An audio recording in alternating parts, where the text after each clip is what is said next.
1969년 7월 21일, 그러니까 정확하게 오늘로부터 50년 전 되는 날입니다. 오전 2시 56분 미국의 우주 비행사였던 닐 암스트롱이 아폴로 11호에서 분리되어서 달에 착륙한 이글호에서 내렸습니다. 그리고 인류 최초로 발자국을 달에 남겼습니다. 참 감격스럽겠죠. 그 누구도 밟아보지 못했던 달의 지면에 인간의 발자국을 남긴 겁니다. 그가 달에 내리면서 했던 말이 요즘 회자되고 있죠. 이것은 한 사람에게는 작은 한 발걸음이지만, 그렇습니다. 한 발걸음을 내디뎠을 따름이죠. 인류에게는 위대한 도약이다. 참 대단한 일이 아닐 수가 없습니다. 그런데 인간이 달에 발자국을 남긴 것보다 더 큰 일이 있었습니다. 2000년 전에 달도 이 땅덩어리도 만드신 하나님의 아들이 이 땅에 육신을 입고 오셔서 이 땅 위에 그분의 발자국을 남긴 것입니다.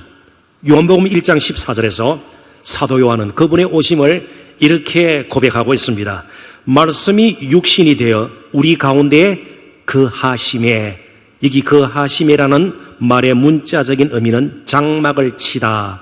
장막을 친다는 것은 단순히 잠시 그냥 기분 전환으로 장막을 치는 것이 아닙니다. 우리의 삶의 현장으로 오셨다는 겁니다. 우리의 눈물 속으로 오셨다는 겁니다. 우리의 고통 속으로 오셨다는 겁니다. 우리의 문제 가운데, 아픔 가운데 오셨다는 겁니다. 무엇인가 우리가 겪고 있는 질고를 해결하기 위해서 그분은 우리 가운데 오셨다는 겁니다. 우리가 그의 영광을 보니 아버지의 독생자의 영광이요 은혜와 진리가 충만하더라. 무능한 분이 아니에요. 우주 만물을 지으신 하나님의 아들이고요, 은혜와 진리가 충만하신 분이십니다. 우리의 문제를 해결하고 우리를 회복시키기 위해서 그분은 능히 오실 수 있는 분이셨고 그분이 오셨다는 것입니다. 죄로 말미암아 찢어지고 무너지고 또 망가진 우리 자신과 이 세상을 회복시키기 위함입니다. 우리에게 진정한 샬롬, 평강을 주시기 위해서 그분은 오셨습니다. 죄로 말미암아 끊어졌던 하나님과 우리 사이의 관계를 회복시키기 위해서 그분은 이 땅에 장막을 치신 것입니다. 그리고 서로 시기하며 질투하고 비교하며 서로를 미워하고 때로는 불신 가득한 가운데 하루하루를 힘겹게 살고 있는 우리 사이, 망가진 우리의 관계를 회복시켜서 살롬의 자리를 우리를 이끄시기 위해서, 회복시키기 위해서 그분은 이 땅에 오셨습니다. 이 땅에 장막을 치셨습니다. 때로는 지나치게 자신을 높이고 때로는 지나치게 자신을 비하하면서 진정한 자아의 모습을 잃어버리고 방황하던 우리 자신을 버려두시지 않고 제대로 된 자상을 가지고 이제는 사람답게 살 수 있도록 자신과의 관계를 회복시키기 위해서 샬롬의 왕으로 그분은 이 땅에 장막을 치시고 오신 것입니다. 이런 예수 그리스도의 아름다운 모습을 아모스 선지자는 일찍이 이렇게 그려주고 있습니다. 아모스서 9장 11절입니다. 그날에 내가 다윗의 무너진 장막을 일으키고 그것들의 틈을 막으며 그 허물어진 것을 일으켜서 옛적과 같이 세우고, 그분은 일으키셨고요, 틈을 막으셨고요, 다시 일으키시고요, 세우신 분이십니다. 그분은 회복의 메시아예요. 그분은 일으킴과 세움의 왕이세요. 그분의 이러한 회복의 사역이 오늘 저와 여러분에게 이어지게 되었습니다. 그래서 우리 교회는 회복의 공동체가 마땅히 되는 것입니다. 오늘 나눌 말씀의 주제는 공동체 세우기 혹은 회복의 사역이 될 것입니다. 특별히 본문은 함께 교회를 이루고 있는 한 지체, 어느 지체가 나름대로 성령을 따라 살려고 발부등을 쳤지만 연약한 나머지 유혹이나 시험을 이기지 못하고 넘어졌을 때에, 버티지 못하고 쓰러졌을 때에, 육체를 따라 살다가 죄를 범했을 때에 어떻게 그 형제를 나머지 지체들이 대할 것인지, 그리고 그의 넘어짐을 보면서 그들 스스로는 어떤 마음의 자세를 가져야 할지를 분명하게 가르쳐 줍니다. 이것이 오늘 우리에게도 필요합니다. 오늘 저와 여러분이 신앙생활을 하는 가운데 빼놓을 수 없는 것이 바로 공동체 의식을 가지고 함께 가고자 하는 마음이 흐트러지지 않는 것입니다. 물론 근본적으로 믿음은 하나님과 우리 각자의 개인적이고 인격적인 관계임에 틀림이 없습니다. 그것으로부터 출발을 합니다. 그러나 바른 믿음은 본질적으로 공동체성을 갖고 있습니다. 그래서 우리가 믿음을 가지게 된다는 것은 하나님과 바른 관계를 유지하는 것뿐만 아니고 다른 지체와 혹은 또 이웃과도 관계를 맺으면서 우리가 제대로 사는 것을 의미합니다. 그리고 우리가 신앙생활을 시작하면서 한 사람도 예외 없이 물론 특별한 경우를 제외하고는 영적 공동체, 교회의 일원이 된다는 것을 뜻합니다.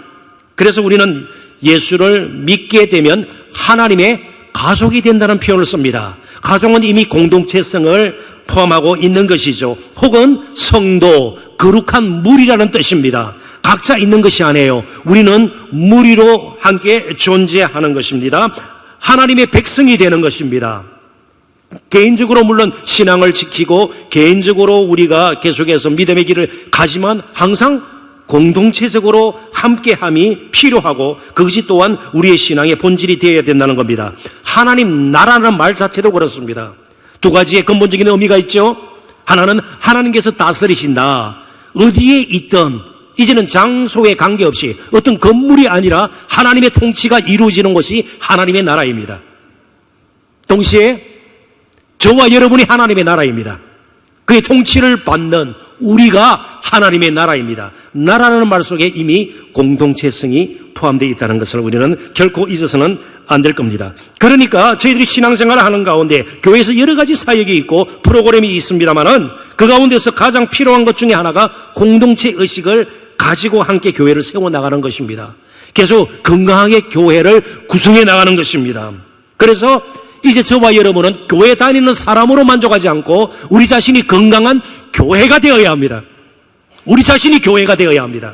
교회 다니는 사람 혹은 또 종교난에 기독교 적는 것으로 끝나지 않고 우리가 건강한 교회가 되어야 합니다. 정말 거룩한 교회가 되어야 합니다. 그러기 위해서는요, 공동체 세우는 것은 우리에게 정말 필요한 사역이 아닐 수가 없습니다. 정말 교회에서는 놓쳐서는 안 되는 것이 회복의 사역입니다. 마귀는 계속 우리를 분열시킵니다. 쪼개놓습니다. 갈라놓습니다. 끊어놓습니다. 그러나 성령은 항상 하나로 묶어줍니다. 통합의 영이십니다. 그래서 에베소서 4장 3절을 한번 보십시오. 평안에 매는 줄로 성령이 하나 되게 하신 것을 힘써 지키라. 그러니까 우리가 무슨 혈연으로 인연으로 다른 어떤 이해관계로 교회가 하나가 되고 그럴 수는 없는 겁니다. 그러면 오히려 부작용이 생기는 것이죠. 성령께서 하나 되게 하신 것을 힘써 지킬 때에 이 말은 좀 더 구체적으로 공동체 세우기를 위해서 우리가 헌신하고 정말 우리라는 그런 공동체 의식을 가지고 서로를 돌보게 될 때, 함께 갈 때에 우리는 하나가 될 수 있는 것이고 좋은 건강한 교회로 또 저희들이 세워나갈 수가 있는 겁니다. 성령으로 살지 않으면 그 누구도 공동체 의식을 가지고 책임 있는 지체의 사명을 감당할 수가 없습니다. 기껏 할 수 있는 일이 지난주에 살펴보았던 한 절 앞에 있는 바로 그 말씀대로 우리가 살 수밖에 없죠. 헛된 영광을 구하고 또 서로 노엽게 하고 서로 투기하는 것밖에는 할 수 있는 일이 없게 될 것입니다. 공동체를 건강하게 세우는 것은 따라서 목회의 한 부분이라기보다 우리 모든 성도들이 함께 짊어져야 할 짐이기도 하고요, 책임이기도 하고요, 사명이기도 합니다. 그래서 오늘 어떻게 공동체를 제대로 그리고 지속적으로 세울 수 있을지, 특별히 넘어진 형제를 어떻게 회복시킬 수 있을지 좀 더 구체적으로 살펴보기를 원합니다. 몇 가지 주제를 가지고 깊이 말씀을 다루는 이 시간이 되었으면 좋겠습니다. 첫 번째 주제는 각성의 은혜입니다. 깨달음이 필요하다는 겁니다. 어떤 깨달음인가 하면 다른 형제를 제대로 세우고 회복을 위해서는요, 제일 먼저 필요한 것이 나 또한 언제든지 넘어질 수 있는 연약한 존재라는 것을 인정하는 겁니다. 그걸 알아야 합니다. 그걸 알지 못하기 때문에 갈등의 골만 깊어지고요, 사람 사이 관계는 더 험악하게 되는 겁니다. 부부 사이도 마찬가지입니다. 나는 온전하지 못해요. 그런 고백들이 부부 사이에서도 이루어져야 합니다. 날마다 당신은 그 모양이냐고. 예? 그런 식으로 해가지고는요, 달라지지도 않고 변하는 것도 없고요, 관계만 계속 어려워지는 겁니다. 본문 1절을 보실까요? 형제들아, 사람이 만일 무슨 범죄한 일이 드러나거든 신령한 너희는 온유한 심령으로 그러한 자를 바로잡고 너 자신을 살펴보아 너도 시험을 받을까 두려워하라. 너 자신을 살펴보아 너도 시험을 받을까 두려워하라. 그러니까 지나치게 다른 사람의 허물과 약점, 그것만 뚫어지게 바라볼 것이 아니라 나 자신을 살피는 일도, 자기 성찰도 우리는 게을리하지 말아야 합니다. 그래야만 자신의 연약함을 알게 될 것이고, 자신의 연약함을 아는 순간 그 연약에서 넘어진 형제가 얼마나 도움이 필요하고 나의 손길이 필요한가를 깨닫게 된다는 것이죠. 형제를 회복시키는데 가장 필요한 일은 먼저 나 자신도 연약해서 언제든지 넘어질 수 있다는 사실을 인정하고 겸손히 두려운 마음을 가지게 되는 겁니다. 그래서 넘어진 형제도 그리고 나도 모두 연약하다는 연약함의 공감이 교회는 필수적입니다. 이게 교회에 필요한 겁니다. 세상은 어떻게든 자신을 드러내고 높여야 되는 거예요. 인정을 받아야 되는 거지만 교회는 그런 공동체가 아닙니다. 그러면 결코 회복이라는 것은 말로만 되어지는 것이고 표적으로만 사용될 수 있는 아주 괜찮은 종교적인 용어가 될 것입니다. 실제로 회복이 일어나려면 나 자신의 연약함을 인정하고 형제의 연약함을 보면서 공감할 수 있어야 된다, 그런 뜻입니다. 자, 그렇다면 넘어진 형제와 나 자신 사이의 차이가 무엇입니까? 어차피 그런 식으로 살다가 꼴 좋다든지, 계속 그 형제의 잘못된 것을 비난하고 비판하고 그것이 잘 사는 길은 아닙니다. 굳이 차이가 있다면 둘 다 연약해서 넘어질 수밖에 없는 존재인데 그 형제는 지금 어떻게 되었든 넘어져 있는 상태고 나는 버텼고 이겨서 서 있는 겁니다. 그럼 할 수 있는 일이 둘 다 연약한 존재인데 나는 서 있기 때문에 그 연약한 형제를 이렇게 이렇게 세우고 도움을 주는 것입니다. 그 형제에게는 받아줌과 세워줌이 필요하고 나 자신은 그를 용납하고 이렇게 줄 책임이 있다는 점이 굳이 차이를 따진다면 차이를 따름입니다. 다른 것이 아닙니다. 그 이상도 아니고 그 이하도 아닙니다. 그러려면 먼저 하나님께서 나를 용납하셨다는 것을 늘 마음속에 새겨야 합니다. 버려두어도 마땅한, 포기할 법한 저와 여러분을 허물과 죄로 얼룩진, 그리고 불의하고 사악한 하루하루를 살아갔던 저와 여러분을 오늘 이 시간 이 자리까지 이끌어 주신 하나님의 회복의 은혜, 용납함의 사랑이 있었기에 우리가 존재하는 것처럼 우리 또한 연약하지만, 또 연약해서 우리 모두가 넘어질 수 있지만 그래도 서로의 연약함을 알기 때문에 서로를 붙들어주고 또 일으켜줄 수가 있다는 겁니다. 이런 의미에서 저는 좀 다른 측면에서 한 가지를 강조했으면 좋겠습니다. 우리가 빠질 위험이 있기 때문에 그렇습니다. 좀 풀이하고 제가 솔직하게 말씀을 드리겠습니다. 제가 목회를 하면서 실제로 깨닫는 것이에요. 경험한 것입니다. 믿음 없이 사는 소위 불신자라고 그러죠. 교회 밖에 우리 이웃들 가운데서도 괜찮은 사람들 꽤 만나봤습니다. 여러분들 그렇죠? 직장에서나 학교에서나 좋은 친구들 있지 않아요? 그죠? 옹졸하지 않고 비굴하지 않고요, 뭔가 솔선수범해서 먼저 희생을 당해도 기꺼이 그런 것을 감수하고 말이죠. 그럼 믿지 않는 우리 이웃들 있습니다. 사실 그런 분들보다 더 위험한 인물이 오랫동안 신앙생활을 했지만 자기의에 빠져서, 무슨 말입니까? 나는 전혀 연약함이 없고 나는 괜찮고 어렵고 더 거룩하고 경건하다고 생각하는 거예요. 그래서 저렇게 넘어진 사람들은요, 자기 죄 때문에 뭔가 무지하고 무능해서 부족해서 거룩하지 못해서 저런 식으로 살다가 저런 꼴을 당한다, 이런 식으로 선을 긋고 벽을 쌓는 사람들이 있죠. 자기의에 빠지는 겁니다. 더 위험합니다. 조금 더 구체적으로 설명을 할까요? 뭔가 어려움에 처한 사람이 있을 때요, 믿지 않는 이웃들 가운데서도요, 소위 통 큰 사람들이 있어요. 통 큰 사람들이 아주 기분파들이 있어요. 그냥 이유 없이 도와버려요. 그런데 자기 의에 빠진 사람들 보면요, 도와주는데도 숱한 이유들과 조건들이 붙어요. 뭐 이래서 저렇고 저렇게 저렇고 말이죠. 이게 문제란 말이죠. 예수님께서 그렇게 따지는 분이셨을까요? 이 땅에 육신을 입고 십자가를 지시기까지 오셔서 우리를 위해서 그렇게 사랑을 쏟아부으셨던 분이 그런 식으로 사람들을 대하셨고 그런 식으로 우리를 사랑했을까요? 예수님께 옹졸함이 보였던가요? 그런데 우리는 돕는 거 하나 자체도 그냥 도와버리면 될 것을 뭐 그 여러 가지 때로는 이유와 조건들을 내세우는 것을 우리들은 보게 됩니다. 실제로 제가 목회를 하면서 많이 겪었던 부분입니다. 결코 자신을 높여서는 안 됩니다. 우리 자신뿐만 아니고 공동체를 망치는 일이기 때문에 그렇습니다. 스스로 되었다고 생각해서는 안 됩니다. 우리는 계속해서 믿음의 다른 박질을 해야 될 사람들입니다. 동시에 역으로 자신을 미워해서도 안 됩니다. 지나치게 자기를 비하하고 혐오해서도 안 된다는 뜻이에요. 나같이 연약하고 자주 넘어지는 사람도 그래도 귀하게 여기고 붙들어 주시고 받아주신 분이 있기 때문에 그렇습니다. 조금 이해를 돕도록 제가 다른 이야기를 좀 하겠습니다. 얼마 전에 제 아내와 함께 도림천 산책길을 다녀왔습니다. 참 오래간만에 나왔는데 분위기도 훨씬 좋아졌어요. 예. 그림도 많이 그려놨고요. 그러죠? 예. 또 조경도 잘 해놓은 것을 보게 됩니다. 또 한 가지, 이전에 나갔을 때보다 그렇게 개가 많아요. 개천지예요. 개천지예요. 정말 주인과 함께 산보 나온 개들이 너무나도 많았습니다. 예.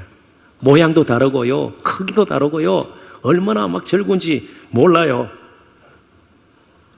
그런데 사람과 개가 함께 있다 보면, 또 개들이 모이다 보면 어떤 개가 다른 개나 사람을 무는 경우가 종종 발생할 수 있습니다. 그죠? 그런데 처음부터 자신의 개가 사람을 물거나 다른 개를 물 줄 알았더라면 준비를 했을 겁니다. 그런데 일이 생겨나면 꼭 사람이나 개를, 다른 개를 문 개 주인은 이렇게 이야기를 합니다. 우리 개는 착해서 다른 개나 사람을 물으려고는 생각하지를 못했습니다.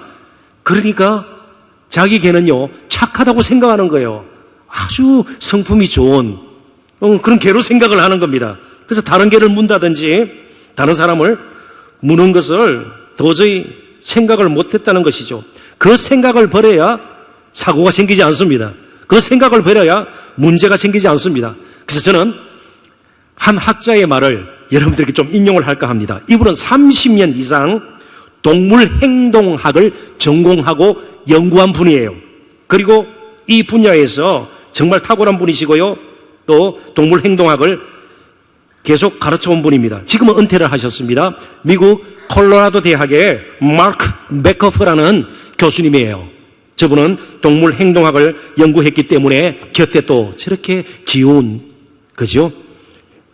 개 한 마리를 끼고 있지 않습니까? 그런데 이분이 하신 말씀은 특별히 반려견이나 애견을 곁에 두고 있는 분들한테는 조금 기분 나쁠 수가 있습니다. 저한테 따지지 마시고 이 베커프 교수를 찾아가서 당신 그런 말 할 수 있어, 그렇게 항의를 하는 것은 제가 허락을 하겠습니다. 무슨 말을 했습니까? 개는 뭐라고요? 개는 개입니다.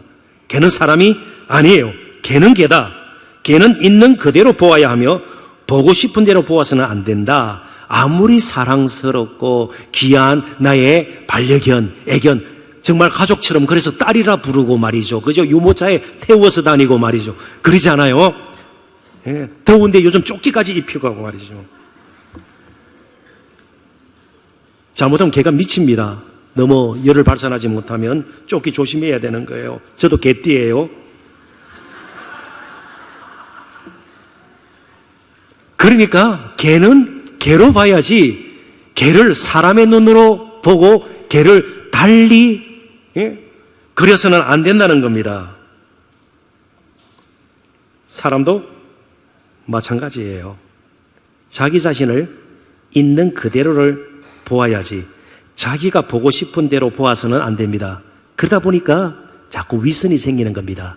자기 모습은 이런데 괜히 과장하고요, 꾸미게 되고요, 때로는 형편없이 열등감에 빠지고 그렇습니다. 왜요? 다른 사람이 그린 그림에 그걸 보고 자신이 굉장히 우울해하고요, 열등감에 빠지는 거예요. 그럴 필요가 없는 겁니다. 하나님께서는 저와 여러분을 있는 그대로 받아주셨습니다. 꾸민 모습을 받아주신 것이 아니에요. 좀 더 경건하고 거룩해진 다음 나에게 오라 그러지 않았습니다. 그냥 수고하고 무거운 짐을 지고 힘들어하면 있는 모습 그대로로 오라고 말씀하셨습니다. 이 말은 형제가 범죄하여 넘어졌을 때 약해서 넘어졌고 나도 약하기 때문에 언제든지 넘어질 수 있기 때문에 너무 쉽게 그리고 빨리 형제를 비난하거나 비판해서는 안 된다는 겁니다. 그리고 이제부터는 넘어진 형제를 미워하고 비난하고 비판하는 그 힘을 가지고, 그 시간을 가지고 오히려 세우고 일으켜줘서 함께 가는데 오히려 그 힘과 시간을 모아야 된다는 겁니다. 더 나은 방안이 없다는 것이죠. 교회 어때요? 가정과 마찬가지로 다 다른 사람이 모인 것입니다. 부부 다른 사람이 모인 겁니다. 그래서 성격이 다르기 때문에 우리는 헤어질 수밖에 없고, 이것은 너무 그죠? 참 정말 어찌 보건 어리석은 그런 판단인지도 몰라요. 어차피 우리 다른 사람들끼리 모였습니다. 교회도 마찬가지입니다. 그래서 끊임없이 갈등과 시험은 있게 마련입니다. 오죽하면 미국 캘리포니아에 위치하고 있는 노스 코스트 교회를 담임하고 있는 랄리 오스본이라는 분이 이런 말까지 했겠습니까? 한마디로 너무 정달하게 이런 말씀을 했습니다. 우리 같이 한번 읽어볼까요? 교회는 언제나 엉망이었다. 교회사적으로 보더라도요, 계속 교회는 문제가 있었습니다. 시험과 갈등이 있었습니다. 그런 교회에서, 그래서 정말 우리에게 필요한 것이 회복의 은혜예요. 교회가 온전하면 넘어짐도 없을 것이고요, 날마다 찬양만 하면 좋죠. 그죠? 교회 오면 기쁘기만 하면 좋죠. 그러지가 않아요. 그래서 두 번째 나눌 주제가 회복의 은혜예요. 이 회복의 은혜가 우리에게 필요하다는 겁니다. 왜요? 교회는 엉망이기 때문에, 온전하지 못한 사람들이 모였기 때문에요. 때로는 경건하지 못하고 거룩하지 못한 그런 사람들이 모일 수 있기 때문에요. 목사 저 자신도 예외가 아닙니다. 회복의 은혜가 필요해요. 저도 회복이 될 필요가 있어요. 저도 넘어져요. 우리 교회 중직자들도 다 넘어지게 돼요. 그러면 서로 이렇게 세워줘야 돼요. 더 짓밟은 곳이 아니에요. 형제들아, 사람이 만일 무슨 범죄한 일이 드러나거든 신령한, 이 말은요, 특별히 성령의, 다른 사람도 흉내낼 수 없는 특별한 체험을 했다, 그런 뜻이 아니에요. 성령의 인도를 받는다면, 혹은 성령으로 산다면, 성령이 우리 안에 계시기 때문에 모든 믿는 사람들은요 다 해당이 되는 겁니다. 공동체의 일이라는 겁니다. 너희는 온유한 심령으로, 정말 예수님이 가졌던 그 부드러운 마음, 겸손한 마음을 가지고 그러한 자를 바로잡고, 이 바로잡는 것이 우리 공동체 전체의 책임이라는 겁니다. 우리 모두의 책임이라는 겁니다. 지금 갈라디아 교회는 실제로 영적 위기를 맞고 있습니다. 거짓 교사들이 성도들의 마음을 갈라놓았기 때문에 그렇습니다. 그러니까 서로 비난하고 비판하고 그런 살벌한 분위기가 되었음이 틀림이 없습니다. 그러므로 그들에게 지금 절실히 요구되는 것은 복음으로 돌아가서 공동체의 의식을 가지고 서로를 세워주는 겁니다. 회복의 은혜가 갈라디아 교회도 필요했고, 오늘 현대 저와 여러분이 함께 이루고 있는 우리 교회도, 모든 교회도 필요하다는 겁니다. 특별히 우리가 주목할 단어가 바로잡다라는 단어입니다. 이 단어는 좀 더 이제 포괄적으로 성경에는 번역이 되었습니다. 바로잡다, 삐뚤어진 것, 잘못된 것을 바로잡다, 누구나도 다 아는 말씀입니다. 그러나 이 바로잡다, 원래 이 편지를 받았던, 갈라디아서를 받았던 그 당시의 독자들, 성도들에게는 이 단어가 달리 와닿았을 겁니다. 그림이 분명히 달라요. 카타르티조라는 이 단어는 다음과 같은 뜻을 품고 있습니다. 찢어지거나 헤어진 그물을 기울 때 사용했습니다. 바로잡다, 이 말은요, 찢어지거나 헤어진 그물을 기우다. 이해가 되시나요? 또 때로는 골절된 뼈를 제 위치로 돌려놓다 할 때 카타르티저라는 말을 썼습니다. 어깨뼈가 어그러지는 경우들이 종종 있습니다. 팔이 어그러지는 경우들이 있죠. 그럼 제자리에 갖다 맞추어야 됩니다. 그때 사용하는 단어가 바로 잡다로 번역된 헬라어 단어입니다. 이걸 포함하면 바로 잡다는 것이 그냥 피상적인 상투적인 표현이 아닌 것을 알게 돼요. 무슨 말씀입니까? 그물이 찢어지거나 헤어지면요, 아무리 힘들어서 그물을 내리더라도 고깃대가 있더라도 고기 잡을 수 있나요? 그물이 찢어져 있으니까 다 빠져나가고 말 것입니다. 자, 뼈가 어긋져 있으면요, 아무리 겉보기에는요 우람한 체구를 가졌는데 팔이 지금 빠져버렸어요. 들 수 있나요?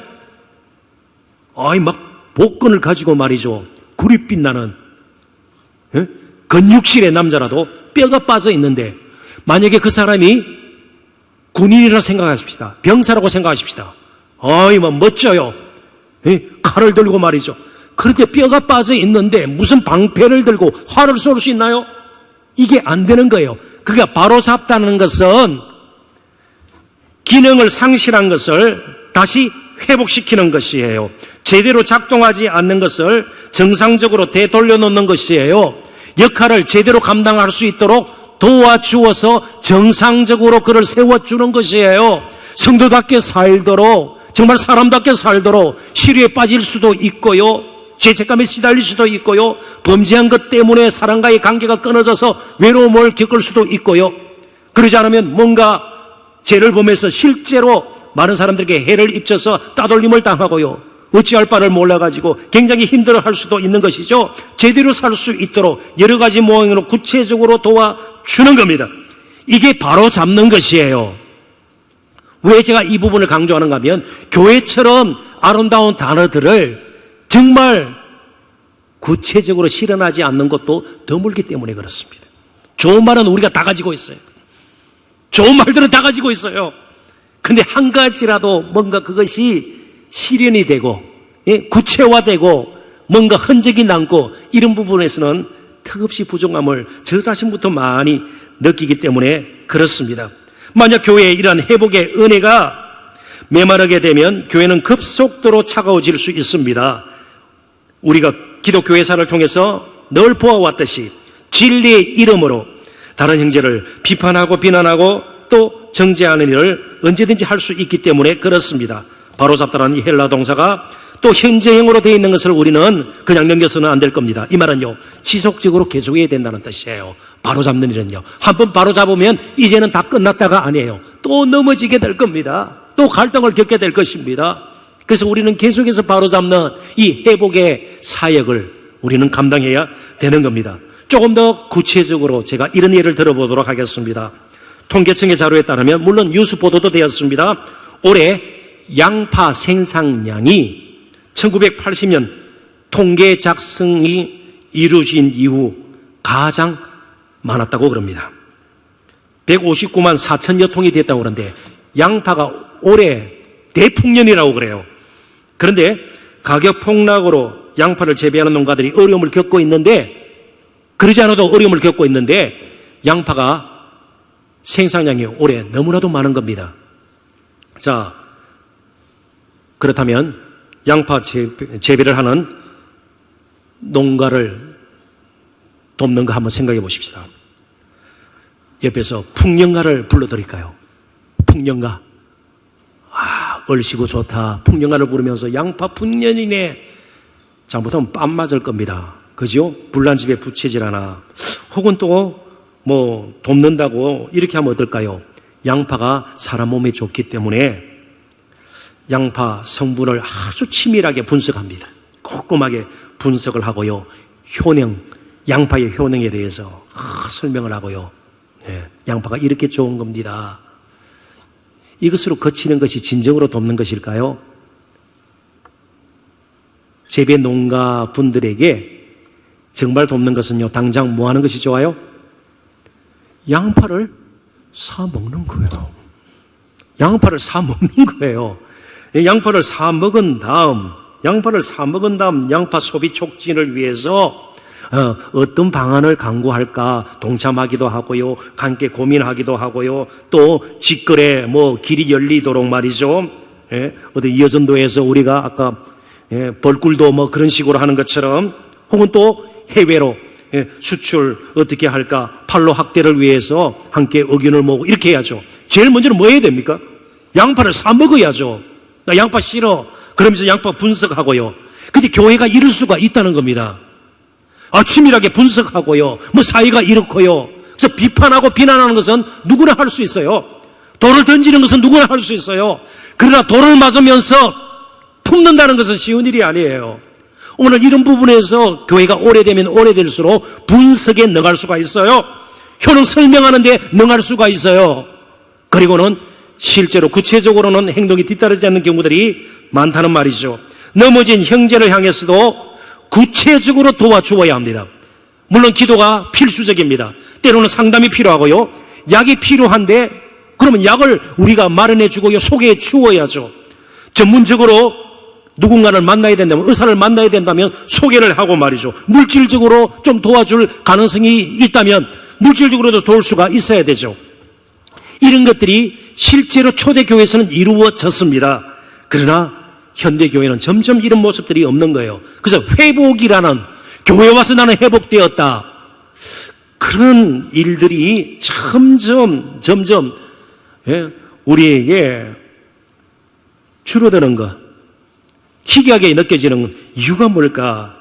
우리가 좀 더 살펴보아야 합니다. 그런 의미에서 회복의 공동체가 되기 위해서는요, 우리에게 교제가 회복이 되어야 합니다. 이건 잘 들으셔야 합니다. 하나님께서 교회를 세우신 5가지 목적이 있어요. 혹은 그것을 교회 5대 사명이라고 그럽니다. 첫째로 교회는 예배 공동체가 되어야 합니다. 예배 공동체예요. 둘째로는 교제 공동체예요. 펠로십이 필수입니다. 하나님께서는 우리를 서로 알도록, 서로 힘이 되도록, 교제하도록 우리를 함께 불러주셨어요. 세 번째가 봉사, 섬김의 공동체고요. 네 번째가 교육, 양육의 공동체고요. 다섯 번째가 구령, 영혼을 구원하는 전도와 선교의 공동체예요. 그런데 오늘 턱없이 부족한 부분이 무엇입니까? 교제예요, 교제. 점점 현대화될수록 이 교제가 상실되고 있어요. 성경적인 교제는 그렇다고 단순히 함께 재미있고 즐겁게 지내는 것 이상의 의미를 지닙니다. 우리 교회에서 되어지는 것은 예능 프로그램이 아니에요. 그런 세속적인 재미가 아니에요. 성경에서 교제로 번역된 헬라 단어가 코이노니아인데요. 여러분 잘 아시는 단어일지도 몰라요. 문맥에 따라서는 참여, 연보, 상통, 사귐, 나눔, 동업, 통용, 한글 개혁성경에는 17가지로 이 코이노니아가 번역이 됩니다. 그러니까 코이노니아는 굉장히 포괄적인 의미를 가지고 있고요. 그 본질이 무엇인가? 그것은 서로를 책임지는 것이고 서로에게 헌신하는 겁니다. 불통이라는 말이 들어요. 소통이 잘 안 된다. 코이노니아의 부족이에요. 자주 만나야 돼요. 자주 만나야 돼요. 부부도 자주 만나지 않으면 아무래도 소홀해질 수가 있는 것이죠. 그런데 이 교제는 시간이 남을 때만 하는 것이 아닙니다. 교제는 성도의 소명입니다. 그리고 교회가 존재하는 이유입니다. 공동체 의식을 가지고 정말 약하여 넘어진 형제를 일으켜 세우는 이 회복의 사역을 제대로 감당하기 위해서는 교제가 회복이 되어야 합니다. 그래서 소그룹이 필요한 거예요. 여러분들의 구역이 필요한 거예요. 전도회가 필요한 거예요. 어떻게든 만나서 서로를 이해하고 알고 소통하는 것이 그렇게 필요합니다. 그런데 이것은 우리의 힘만으로 되어지지가 않습니다. 아무리 하려고 그래도 현실에 부딪히면 쉽지가 않습니다. 그렇다면 우리가 감당할 만한 힘을 공급받아야 되지 않겠어요? 그렇게 뭔가 동기부여가 있어야 되지 않겠어요? 그래서 세 번째 결론적인 주제 나누고 이제 말씀을 맺고자 합니다. 복음의 은혜입니다. 하나님께서 다른 사람을 세워주도록, 일으켜주도록 먼저 저와 여러분을 일으켜 주었습니다. 불러주셨습니다. 넘어진 저희들을 버려두지 않으셨습니다. 주 예수 그리스도 안에서 소중히 여기시고 긍휼을 베풀어 주셨습니다. 그래서 예수님께서 우리 가운데 장막을 치셨다는 이 복음의 놀라운 사건을 늘 우리는 마음속에 되새겨야 합니다. 복음이야말로 우리의 정체성을 분명하게 일깨워 줍니다. 그래서 복음으로 말미암는 바른 자상이 그려지지 않으면 공동체 세우기는 불가능합니다. 교만한 자도, 심한 열등감에 빠진 자도 다른 사람을 세우고 일으켜주는 일에는 거의 무관심하다는 사실을 우리는 꼭 기억할 필요가 있습니다. 이쯤에서 저는 팀 켈러 목사님의 말을 다시 인용하지 않을 수가 없습니다. 한번 들어보십시오. 복음만이 우리를 자망과 스스로 교만해지는 것과 자학, 스스로 학대하는 것으로부터 건져내어서, 그러니까 균형을 잡도록 만들어줍니다. 담대하고도 겸손하게 해준다. 이 두 가지가 한꺼번에 균형을 잡고 우리가 동시에 이런 삶의 태도를 가진다는 것은 세상적으로는 불가능합니다. 꼭 뭔가 자랑거리가 있으면 겸손해진다는 것이 쉽지가 않아요. 자랑하고 싶죠. 드러내고 싶죠. 뭔가 다른 사람보다 힘이 있거나 더 많은 것을 가졌거나 학벌이 좋거나 뭐 외모가 출중하면요. 네. 그래서 저도 이 대학 시절에요, 꼭 예쁜 여학생들은 말을 많이 하지 않아요. 말대꾸도 잘 하지 않아요. 그냥 때려주고 싶어요. 사람을 인격적으로 대하지 않아요. 얼굴이 너무 예쁘니까 그런 것 같아요. 이 두 가지를 균형 잡는 거 쉽지가 않아요. 근데 예수님은 담대하셨어요. 비굴하지 않았습니다. 두려울 게 없었습니다. 그렇다고 떵떵거리면서 그렇게 교만한 분이 아니셨어요. 그처럼 온유하고 겸손한 분이 없으셨어요. 이게 복음의 은혜죠. 담대하고도 겸손한 삶의 태도를 가지고 그게 모든 사람과의 관계에 나타나게 돼 있다. 복음을 떠나서는 우월감이나 열등감에 빠질 수밖에 없다. 정말 일으켜주고 회복시키는 일은 사실 쉬운 일이 아닙니다. 예수님 모습을 한번 더듬어 보십시다. 그 당시 사람들이 정말 가기 싫어하는 여행길에 오르게 되면, 그 지역을 지나게 되면 오히려 그 지역을 피해서 시간이 걸리더라도 돌아갔던 땅, 사마리아 땅입니다. 근데 그 사마리아에 아주 경건한, 효부로 알려진 그런 여인도 아니에요. 남편이 5이나 있던 6번째 남자도 남편이지 사실은 정말 판단하기 힘든, 과거가 굉장히 조금은 얼룩져 있던 이 이름 모를 수가 여인, 그 여인의 회복을 위해서 예수님께서는 수치의 땅으로 들어가셨습니다. 당시 사람들에게 동족의 피를 빨아먹는 매국노로 여김받았던, 그래서 로마의 앞잡이로 사람들이 상종하지 않았던 세리 가운데서도 우두머리 세리장이었던 삭개오와 그의 집의 회복을 위해서 예수님께서는 스스로 비난을 감수하고 소위 죄인의 집으로 들어가셨습니다. 오늘 저와 여러분을 불쌍히 여기시고 죽음의 자리에서 영원한 생명의 자리로 옮겨놓기 위해서 예수님은 그 부끄러운 지옥과 저주의 갈보리산을 향해서 가셨습니다. 그리고 십자가를 지시고 자신의 생명까지 내어놓으셨습니다. 이사야 선지자는 이런 예수님의 회복의 모습을 다음과 같이 그려주고 있습니다. 이사야 53장 5절입니다. 같이 한번 읽어보도록 하겠습니다. 그가 찔림은 우리의 허물 때문이요 그가 상함은 우리의 죄악 때문이라. 그가 징계를 받음으로 우리는 평안을 누리고 그가 채찍에 맞음으로 우리는 나음을 받았도다. 그의 찔림, 그의 상함, 그의 징계받음, 그의 부끄러움, 그의 수치, 채찍에 맞음, 고난, 죽음이 있었기에 저와 여러분의 회복이 있은 겁니다. 말씀을 맺습니다. 회복, 회복, 회복. 진정한 회복이 있으려면 가정에서든 교회에서든 이 사회에서든 진정한 회복이 있으려면 그 누군가가 값을 치러야 합니다. 우리가 회복을 모르는 것이 아니에요. 회복이 필요하지 않다고 생각하는 사람 한 사람도 없습니다. 공동체를 바르게 세우고 이 사회가 바로 서야 된다는 것 누구나 다 알고 있습니다. 문제는 누가 값을 치르는 것입니다.